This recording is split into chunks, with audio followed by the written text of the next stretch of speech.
You ever catch yourself muttering under your breath like a sitcom character from the 90s? Yeah, me too. Let's unpack how love sometimes needs a timeout. Welcome to the Caregivers Lounge, where we dive into the laughter, love, and lessons of caregiving. Because let's be real, this journey is unpredictable. I'm Shaunté Newby, your host, and whether you're caring for aging parents, deep in the caregiving trenches, just starting out, or simply curious about this world, you've found the right place. Here, we share stories, swap insights, and remind each other that no one has to do this alone. So grab your favorite drink, get comfortable, and let's unwind together. Hey, y'all. Welcome back to the Caregivers Lounge, the place where love meets burnout, meets deep breaths. I'm Shaunté, and today we're talking about something that's often whispered, avoided, and sugarcoated: getting mad at the person you care for. Because let's be honest, if you've been a caregiver for longer than a week, or you've had your parents for as long as you've had them, you've had that moment. You know the one. You've had a trying day in other parts of your life, and your nerves are just fried, right? And your loved one seems to catch an attitude with you to top it off. And suddenly you're blinking hard and choosing peace and taking deep breaths and praying your tone doesn't betray you. So, if you've ever been quietly annoyed, deeply exhausted, or one emotional hiccup away from giving the next door you come across the slam of the century, this episode is for you. So, let me share a quick story with you where I found myself putting something down abruptly on the couch or slamming it down and walking out the door saying, I can't do this today. So, to set the scene, my father is into coin collecting. And he has a lot of coins that he got over the years when he was either in the military or someone gave them to him a long time ago. And there's some really old coins. And if you know anything about coin collecting, it's not about the fact that the coin is old. It's about, is it rare? Is it special? Is it not that many of them, right? So with my father, he has these coins, and there are these videos out there on social media, different content creators creating those videos that says your coin could be worth $5 million, or don't throw away this penny. It could be worth this. And so my dad is so hooked onto those videos. And then he's looking at the videos and he's like, I have this coin.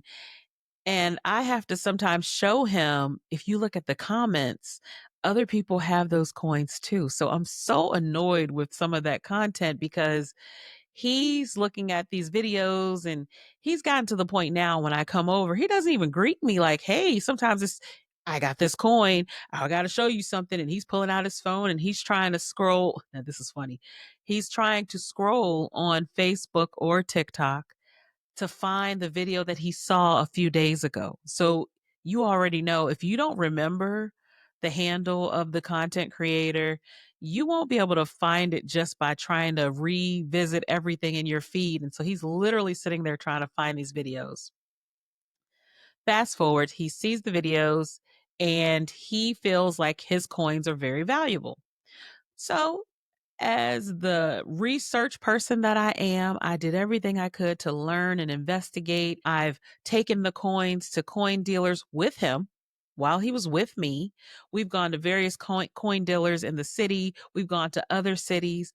There was a coin dealer, a special collector of some sort that came into town, and we took the coins there, and everyone's saying the same thing. They're not that valuable. They're not valuable at all. And so my dad knows everything, so they don't know what they're talking about, clearly. So, anyways, we're dealing with these coins. I've even learned about sending them off to get them certified so they can get graded. That's the terminology, graded. And I know I'm going all over the place with this, but just know that you can hear the level of involvement I have in trying to support my dad's desires with these coins. So, this particular day, I came over And my dad pulls out some of these coins again. These are the same coins I've looked at, I've taken to people, and he's pulling them out. He's like, I just want you to look at this, and then I want you to call the people.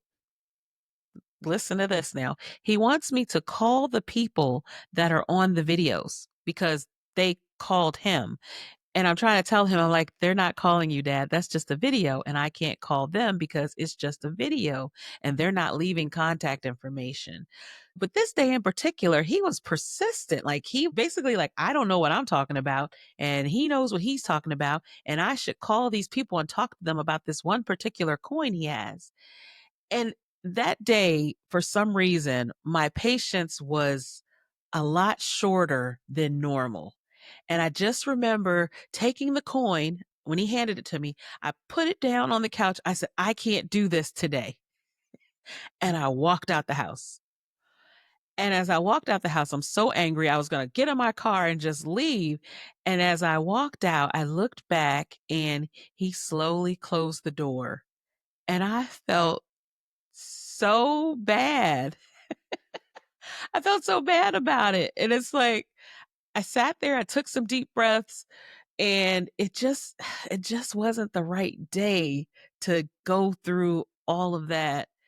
And so I don't even know. I looked back and I felt terrible. So I took a couple deep breaths. I sat there and I talked myself into, okay, Shaunté, this is what he focuses on. This is what he's passionate about. Just go in and apologize because I know it felt terrible that I said that to him and literally just stormed out the house. I was just tired. So I go back to the door, I knock. He opens it slowly. He's like, yeah, what do you want?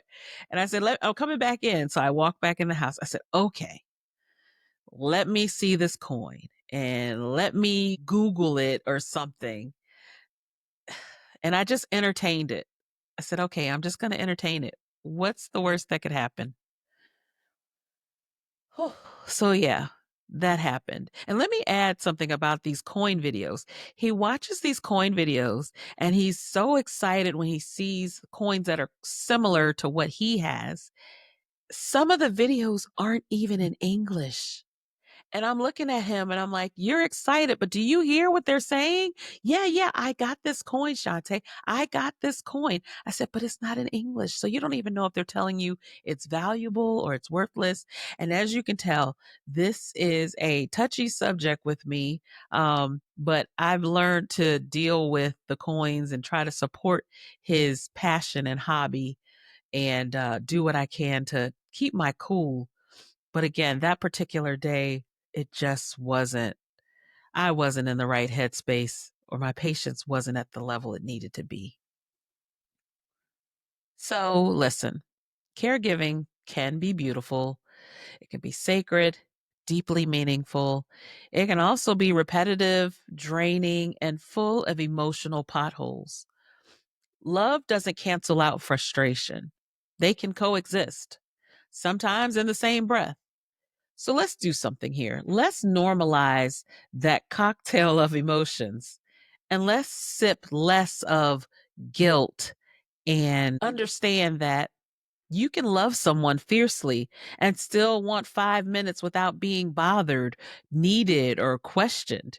And no, it doesn't make you selfish. It just makes you honest. So now that we know that it happens, yeah, you could put the SH in front of it because it does, it happens. Let's talk about some tools and strategies. So here are a few recommendations.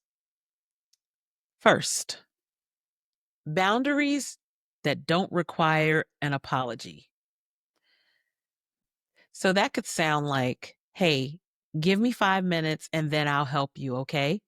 That's not being rude, it's necessary. So in the story that I shared with you where I lost it and stormed out the door, maybe I could have just said, hey, Dad, today hasn't been the best day. Can we do this later? And that is actually how I handle things now. But at that moment, I couldn't think. It was like, I just can't do this right now. And maybe that's what the boundary was, but it was just a little abrupt and I felt bad about it. So I like the give me some time and let's do this later. And probably even giving just a heads up of why you may feel the way that you do. Like, hey, I had a rough day or I'm a little tired. And just, there you go. So you won't have to apologize for it. You can use humor as a deflector. Try saying something like, "Hey, I'm on a break today. I'm doing PTO from caregiving." And you can add, "Hey, I just want to spend time with you. I just want to spend quality time with you." Just make a little joke out of it. I'm on a break. You're impacting my vacation time. And then take a deep breath. Another thing that you could do is something called micro meditations. This is where you would close your eyes, inhale for 4, exhale for 4 to 6, and repeat that twice. Yes, even when you're in the bathroom. So technically, I did that when I stormed out of my dad's house. I remember standing in the front yard and I'm like, and I did that a couple of times and then I turned around and went back in with my head down and I'm sorry. Something else I read that someone recommended was you could create code words. So, anybody who watches stand-up comedy, you remember Kevin Hart's pineapples. Pineapples, I need a minute. Or just come up with some phrase that you two understand to say, "Hey, this is where we need to stop." I know pineapples is funny, so it's an inside joke, but even at that point, it's like, "Hey, I need a minute. Give me space or let's rewind and start back over." So, create some code words that you and your loved one know. And of course, this wouldn't be a discussion about tools if I didn't talk about journaling or writing a memo to yourself, giving yourself just the ability to say, "Hey, yeah, you're upset, you're frustrated. This is why you felt that way. This is what you could do. It's not all bad. It's okay to feel the way that you feel." But yeah, definitely journal it out. Now, the last thing I could say is this part I'm working on. Say it out loud at the moment. "I love you, but I'm irritated." Or "I love you and I'm irritated right now." Both are true. Doesn't mean you don't love them. It's just, hey, at the moment, I'm a little annoyed. And it just shows again that you're human. So while I have you thinking about meditation with those deep breaths, here is a quick meditation we could do right now. Let's see if my voice will suffice. Okay, so take a breath with me. Even when I feel mad, I am still loving. My breath belongs to me. My heart is spacious enough for annoyance and compassion. I honor my limits because they help me love longer. So let me say this loud for the folks in the back. You are not wrong for feeling frustrated. You are not failing because your tone dipped one octave lower, or in my case, higher, yelling at my loved one. You are doing sacred work in a very human body.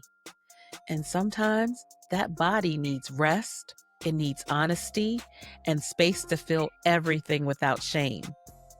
This week, let's embrace the mess and hold space for our imperfect love. And if someone tests your patience before 9 a.m., just know I've been there and you are not alone. Until next time, stay grounded, stay honest, and remember, even saints need snacks and silence. Take care, y'all.